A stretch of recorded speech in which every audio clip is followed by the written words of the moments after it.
Story Guidancing 5. Aku bisa mengatur emosiku. Tenang, pikirkan, pilih yang terbaik. Pernahkah kalian bangun kesiangan, lalu terburu-buru berangkat sekolah? Sampai di sekolah ternyata ada teman yang membuat kesal. Kemudian ada yang bertanya, "Kamu kenapa sih?" Dan tanpa berpikir panjang, kita langsung menjawab dengan nada tinggi. Beberapa detik kemudian kita menyesal. Pernah? Kalau pernah, tenang. Hari ini kita akan mencari solusinya. Kita juga tidak akan mengatakan kamu anak pemarah. Karena hari ini kita akan belajar sesuatu yang berbeda. Kita akan belajar bahwa emosi boleh datang, tetapi kita bisa mengatur, menentukan apa yang kita lakukan setelah emosi itu datang. Itulah yang akan dialami oleh seorang anak bernama Doni.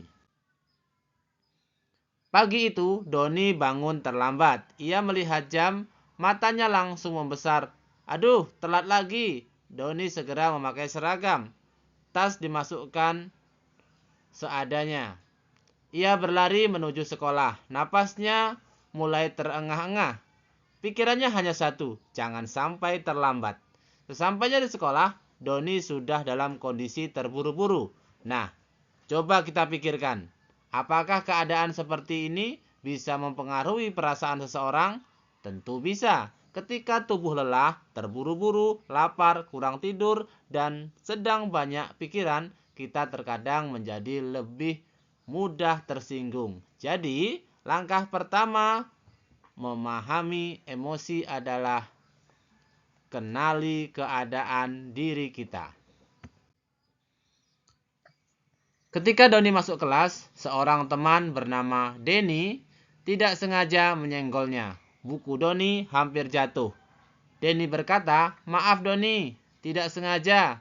Tetapi Doni sedang tidak dalam kondisi tenang. Ia langsung berkata, "Kamu gak lihat ya?" Doni menjawab, "Maaf Don, tidak sengaja."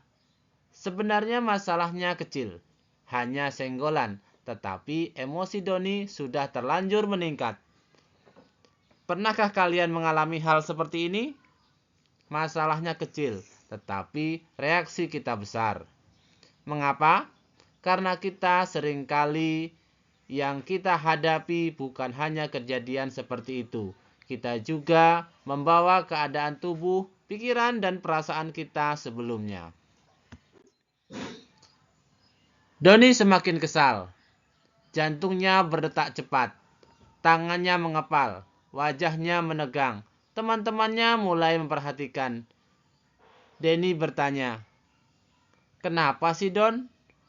Doni semakin emosi. Padahal kalau dipikir kembali, Denny sudah meminta maaf. Masalah sebenarnya sudah selesai. Tetapi emosi Doni ingin terus bereaksi. Nah, disinilah kita belajar satu hal yang penting. Emosi dapat mempengaruhi tindakan kita, tetapi emosi tidak harus menentukan tindakan kita. Itu dua hal yang berbeda. Sekarang, ambil buku, pena, tuliskan, ketika saya marah, biasanya tubuh saya menunjukkan tanda titik-titik. Misalnya, jantung berdebar, wajah panas, tangan mengepal, suara meninggi, ingin membalas, ingin pergi. Tuliskan minimal 2 tanda yang pernah kalian rasakan. Silakan. Atau tulis di kolom komentar langsung, sini juga boleh. Bagus, ini penting. Karena semakin kita mengenali tanda-tanda emosi, semakin cepat kita bisa menyadari, oh saya sedang mulai marah. Dan ketika kita sadar, kita memiliki kesempatan untuk memilih. Doni tiba-tiba teringat pesan guru BK. Beberapa hari sebelumnya, guru BK pernah mengatakan, Doni, ketika emosi mulai naik, jangan langsung bereaksi. Berhenti sebentar, tarik napas, tenangkan diri. Pikirkan akibatnya. Kemudian, pilih tindakan terbaik. Doni menarik napas perlahan, ia mencoba menenangkan dirinya. Dalam hatinya ia berkata, "Stop! Saya sedang marah. Saya tidak harus langsung menjawab." Langkah pertama stop bukan berarti menyerah. Stop berarti memberikan diri kita waktu. Saat emosi tinggi, jangan langsung membalas. Jangan langsung berkata kasar. Jangan pula langsung memukul. Jangan langsung menulis pesan yang mungkin kita sesali. Beri diri kita beberapa detik, berhenti sejenak. Karena terkadang keputusan terbaik membutuhkan beberapa detik ketenangan. Langkah kedua, tenang. Setelah berhenti, Doni menarik napas, tarik perlahan, tahan sebentar, kemudian hembuskan perlahan. Sekarang kita coba bersama. Tarik napas. Ayo semua tarik napas. Tahan. 1, 2, 3, hembuskan. Sekali lagi, tarik napas, tahan, hembuskan. Bagus. Menenangkan diri bukan berarti kita menyangkal kemarahan. Kita tidak berkata, saya tidak boleh marah. Justru kita perlu berkata, saya sedang marah dan saya sedang belajar mengelolanya. Itulah growth mindset. Langkah ketiga, pikirkan. Setelah mulai tenang, Doni bertanya kepada dirinya, apa sebenarnya yang terjadi? Denny sengaja menyenggol saya? Ternyata tidak. Denny sudah mengatakan maaf. Kemudian Doni berpikir, kalau saya terus marah, apa akibatnya? Denny tersinggung. Mungkin persahabatan rusak. Mungkin masalah kecil menjadi masalah besar. Lalu Doni bertanya, kalau saya tenang, apa yang bisa terjadi? Mungkin masalah selesai, hubungan tetap baik, dan Doni tidak perlu menyesal. Pertanyaan seperti itu bisa kita langsung praktekkan, bayangkan, sehingga mengatur emosi kita. Langkah keempat, pilih. Setelah berpikir, Doni akhirnya memilih. Ia berkata kepada Denny, tidak apa-apa, ayo kita lanjut belajar. Denny tersenyum, terima kasih Don. Masalah selesai. Tidak ada pertengkaran, tidak ada kata-kata kasar, tidak ada persahabatan yang rusak. Doni kemudian menyadari sesuatu. Ia bukan tidak pernah marah, ia tetap bisa marah. Tetapi sekarang ia mulai belajar memilih tindakan yang benar. Mungkin ada di antara kita yang berpikir, saya memang orangnya gampang marah. Mulai hari ini, coba ubah kalimat itu menjadi, saya sedang belajar mengatur emosi saya. Yuk kita ulangi.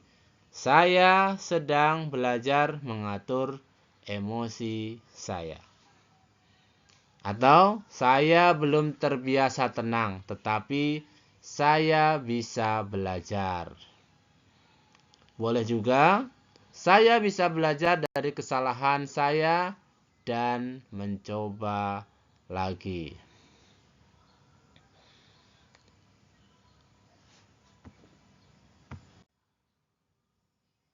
Nah, yang jelas sebelum bertindak, pikirkan akibatnya. Jika saya marah, pertemanan rusak. Jika saya tenang, masalah selesai. Doni berpikir sebelum bertindak, ia memilih untuk menahan marah. Pilihlah yang terbaik. Nah, seperti contoh tadi, tidak apa-apa, ayo kita lanjutkan dengan hati-hati. Terima kasih Doni. Doni memilih respon yang baik dan ia tetap menghargai temannya. Hasilnya, ternyata teman yang hebat bukan yang tidak pernah marah, tetapi yang bisa mengendalikan emosi. Yang terjadi, hubungan mereka tetap baik. Doni bangga pada dirinya. Nah, sebenarnya apa sih emosi itu? Emosi adalah perasaan yang muncul dalam diri kita seperti marah, sedih, takut, senang, kecewa, cemas. Emosi itu normal. Yang penting adalah bagaimana kita mengelolanya. Mengapa harus mengatur emosi? Pertama, agar tidak menyakiti diri sendiri dan orang lain. Yang kedua, agar keputusan yang kita ambil menjadi lebih baik. Ketiga, agar hubungan dengan orang lain tetap terjaga. Keempat, agar hidup lebih tenang dan bahagia. 4 langkah untuk mengatur emosi yang dikenal dengan 4P. Pause. Berhenti sejenak. Jangan langsung bereaksi. P yang kedua, pangkas napas. Tarik napas dalam, hembuskan perlahan. Ketiga, pikirkan apa penyebabnya, apa akibatnya, dan apa solusinya. Keempat, pilih tindakan terbaik. Pilih respon yang baik dan bertanggung jawab. Kemudian, cara mengatur emosi sehari-hari.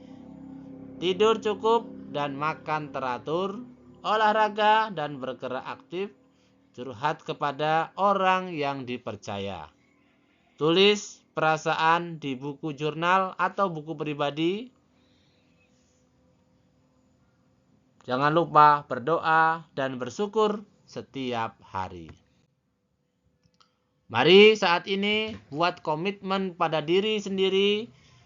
Saya berjanji untuk belajar mengatur emosi saya setiap hari. Saya akan berhenti sejenak, bernapas, berpikir, dan memilih tindakan terbaik agar menjadi pribadi yang hebat. Emosi boleh datang, marah, sedih, takut, senang, kecewa, cemas. Tapi saya yang akan mengendalikannya. Saya hebat, saya bisa mengatur emosi saya. Ingat 3 kata sakti. Stop, tenang, pilih. Pesan hari ini, mengatur emosi bukan berarti menekan perasaan, tapi memilih cara terbaik dalam menghadapinya. Sampai jumpa pada Story Guidancing episode berikutnya. Jangan lupa like, subscribe, komen di bawah, dan bagikan agar semakin memberikan manfaat buat yang lain.